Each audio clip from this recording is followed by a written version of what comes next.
Driving while vlogging, bet. No, I'm just kidding. I'm just holding it while I'm pulling out of the parking lot here. But what up, everybody? Welcome back. I'm currently in this 2002 Ford Escape, and today we're gonna be replacing this wheel bearing. So I just ran around all this morning. I got in the back wheel bearing, puller kit, a slide hammer for the hub, and the new parts, which consist of the bearing, the hub, the axle nut, and the I can't think of it, but it's the ring that holds the bearing in, or so-called holds the bearing in. So yeah, I'm about to head over to the garage right now, and we'll get started working on it, and I'll see you guys there. Alright, so for whatever reason, this car burns hella gas, and I don't know why. Hopefully it's not anything to do with how I drive, but yeah, it's kind of... Alright, we're gonna super cold start on the Grom really quick, so...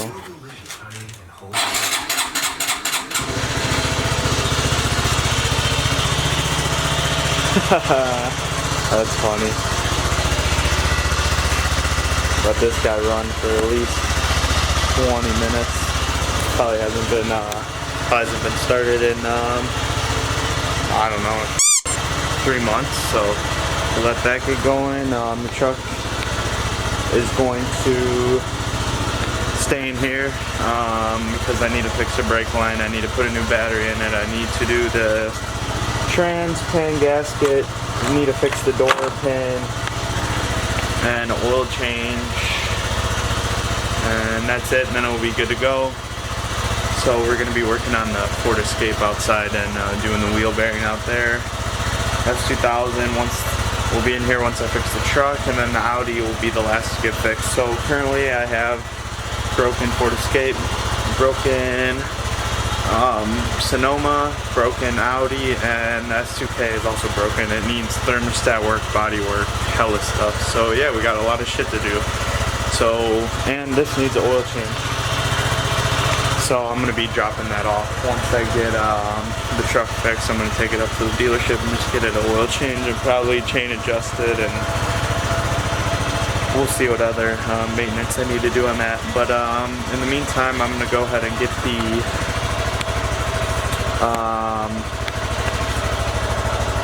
heaters warmed up and start working on the wheel bearing. So we'll see you in a minute. Alright, so got it in position here, about to get the camera set up, and we'll get it jacked up, and we'll start tearing it apart here. So yeah, let's get started.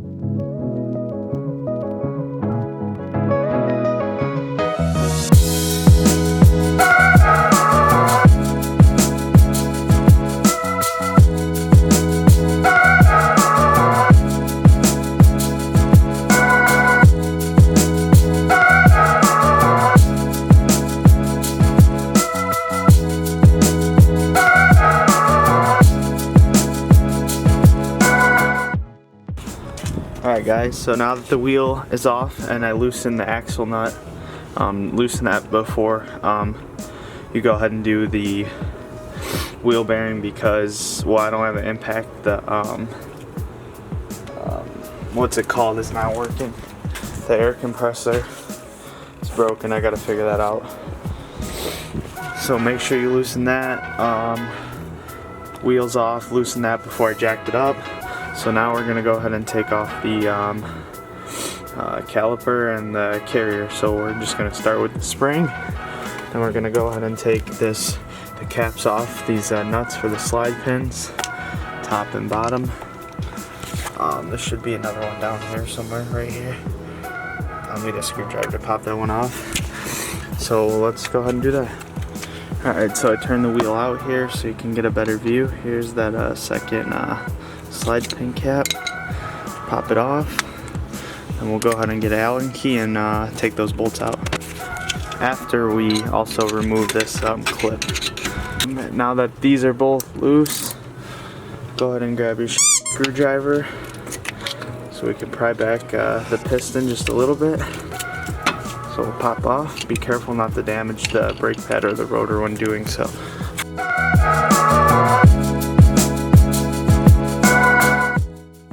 Alright, now that the caliper's off the piston, we need to get this bracket off next. So it should be these two bolts right here. So we'll go ahead and break those loose.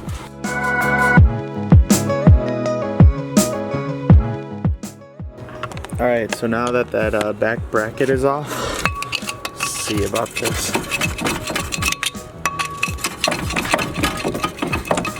Wow, look at that play in the wheel bearing. Holy shit. That's crazy. Guys, wow.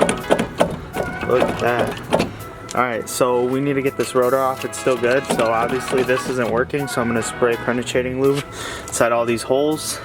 Start hitting it here with the hammer and then keep wiggling it with some screwdrivers to get it off.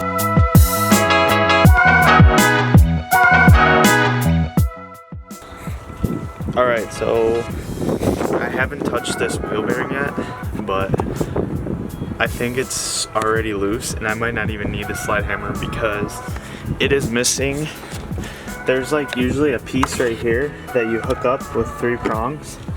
And then you take the lug nuts and you put it on the hub and then you slide it, where you hit the wheel bearing off. You need to use a lot of force. It's usually nice if you have a lift so you're up high. I didn't touch this yet, but let's go ahead and look. Wow. It's a lot of play. So I might get super lucky and not have to run to AutoZone again and get that puller. So I'm gonna go ahead and get the axle nut off and see if I can maybe slide it off by hand. So let's get going.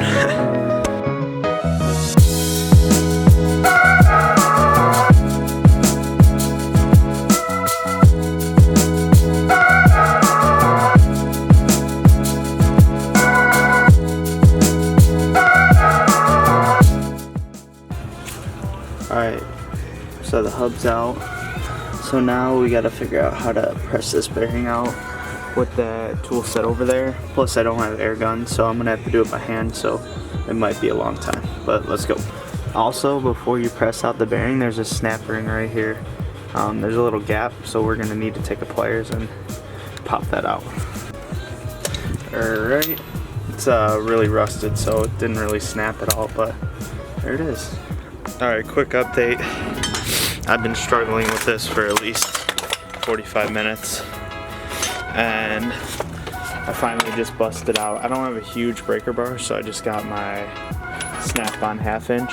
I was using this little breaker bar with, this breaker bar right here with this 1/2 inch Pittsburgh. So what I did was I found a big wrench, 1 1/4 inch in the garage, and then I grabbed my big 1/2 inch torque wrench, and I was just, cranking on it like I couldn't go no more because I have it set up right for the bearing to be pushed out, and I just went as hard as I hit and I heard a crack. So what I think happened is, since I was driving on a bad wheel bearing for so long, the metal got heated up. I did smell burning a couple times, so I think the metal heated up inside of the bearing and was just heated itself, like the metal welded itself together. I think that's possible.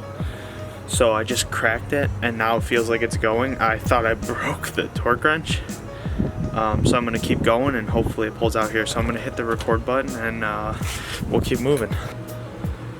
Alright, so as you can see, I know it's lighting, but right there, bearing is almost out, so we're gonna keep going.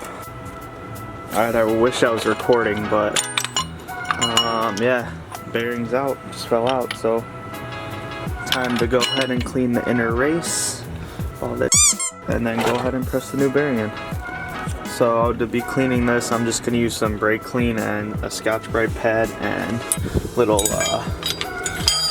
whatever this is, from Harbor Freight. So go ahead and get this all cleaned up and then we'll be right back. Alright, so now we're just going to reverse what we did here. Let's see if I can get some footage. There we go.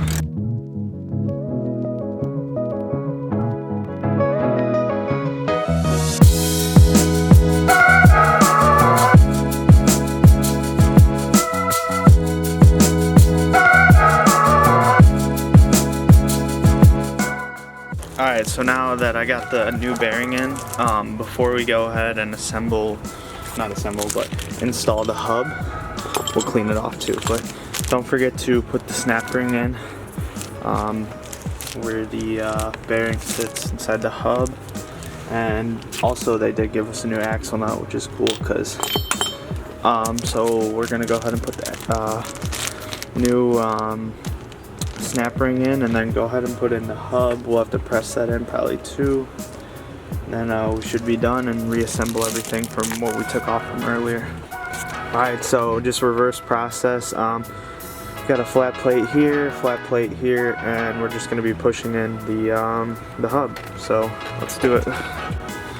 Alright, so all good, spinning well. Sounds like there's a little bit of grinding, but it's going away. Just I think it's the metal setting in, so looks good. Let's start putting everything back together. Alright, so carrier's back on. This nut is not tight yet, the axle nut. Two top strut hub or axle or hub, whatever it is, hub to strut, two bolts and nuts are on. Wheel speed sensors on over here. So I'm about to put on, I compressed the piston all the way, so I'm going to put this back on and then lube up the slide pins and then tighten the axle nut up to spec, and then we should be done. And we'll go ahead and give it a test ride back to AutoZone to return the slide hammer that I didn't end up using, and then we'll go ahead and clean up this mess that I've already started to clean up. And we should be done, so I'll be back to you when this is done and torquing down the nut. Alright, so quick update. Last thing to do would be pump the brakes, so the caliper squeezes this. Bolts are tight with caps. Wheel speed sensor, and last thing to do would be torque the axle nut. So I'm going to get it tight, drop it down, torque it, put the wheel back on, torque the wheels, and we should be done, and then we're gonna go for a test drive, so we'll see you on the test drive. Alright, so everything's torqued up. Last piece. Go on. Cool. Alright, let's go for a ride. Alrighty. It is now 6:30 at night. It was 11:30 when I started. Let's go over here. Anyway, go over here in the light. Long story short, replace the wheel bearing and hub. Go to put it in drive. Axle explodes, literally, and it's grinding, doing all this crazy shit. So I'm thinking, oh, maybe I did something wrong with the wheel bearing or hub. So I end up getting a new axle. Never replaced that as well. Running around all night. Then I couldn't get it to go in, so then another thing. So I looked it up, the C-clip was bent, so I went to the store, they didn't have another C-clip, so I just took the old C-clip and then to the axle shaft, CV axle, off, put it on the new one, tapped it in, boom, finally won it perfect. So yeah, I guess this ended up turning into a wheel bearing, hub, and axle replacement, and I didn't drive it yet. I'm about to drive it, put it in drive, moves up, put it in reverse, pump the brakes. I'm about to fill up the trans fluid because it did leak a little bit, so I'm going to just add about a little less than a quarter of a quart, and then I'm going to top off the power steer, or I'm sorry, washer fluid, because that's gone too. So all the tools and such, probably clean up off camera, but yeah, I'm gonna go shut the garage and give it a test drive, and then I'll be back. Alright guys, no noise. Alright, this is nice. And I also know that the wheel bearing, or my whole hub, isn't gonna fall off either. Definitely shifting better. Not revving as high. I bet my gas mileage is gonna go up because I swear I couldn't even go over 60 before. So it'll be fun to take it to the gym, hop on Route 83 by my house. So yeah, I think it's going great. So I'm gonna go top off the, smell a little, I think somebody's cooking something. I thought I smelled burning, but I'm gonna go top off the trans fluid, and then I'm gonna go top off the windshield washer fluid, and we should be good. But next on the agenda for this car would be fix the back rear window glass holder, do a detail video on it, change the oil, and rotate the tires, and it should be a great car again. So we'll see you guys soon. Thanks for watching. Alright, what's good, everybody? So just real quick, I ended up finishing the wheel bearing and hub. After I did that, I put the car in reverse. I think the axle had snapped previously, and I was just driving with one axle. So that being said, once I put everything back together and it was tight, either it completely broke the axle or finished breaking it, or I don't know, axle broke. So I had to go up to, got an axle from Advanced Auto, put that in. I didn't record anything because I was like, it's getting dark, and that was a pain in the ass. Couldn't get the old one out. Finally got the old one out. Broke the C-clip on the new one because it wouldn't go in. Ended up using the old C-clip on the axle from the old axle shaft. That worked. Banged it in with a sledgehammer. So ended up doing a hub, wheel bearing, and axle all in one night, and then obviously just topped off the trans fluid. It did leak about less than a quarter of a quart, and I didn't record any of it, so I'm just giving you an update now that it is the end of the video. I didn't really do that well showing you guys how to replace the wheel bearing, but I guess it's just if you do watch other videos on it, there's some pretty good instructional videos out there, so if you can use my video plus a couple other people's, you'll be perfectly fine. I'm gonna insert some video from Snapchat that I saved. Hopefully I'll remember to do that, as you can see what happened, give you a rundown, and then maybe throw up some torque specs on the screen. As far as the strut bolts, wheel speed sensor, you don't really need a torque, and then the axle nut, I think it's 214 pounds for a 03 Ford Escape, driver's side. So yeah, thanks for watching, and I'll see you guys next time.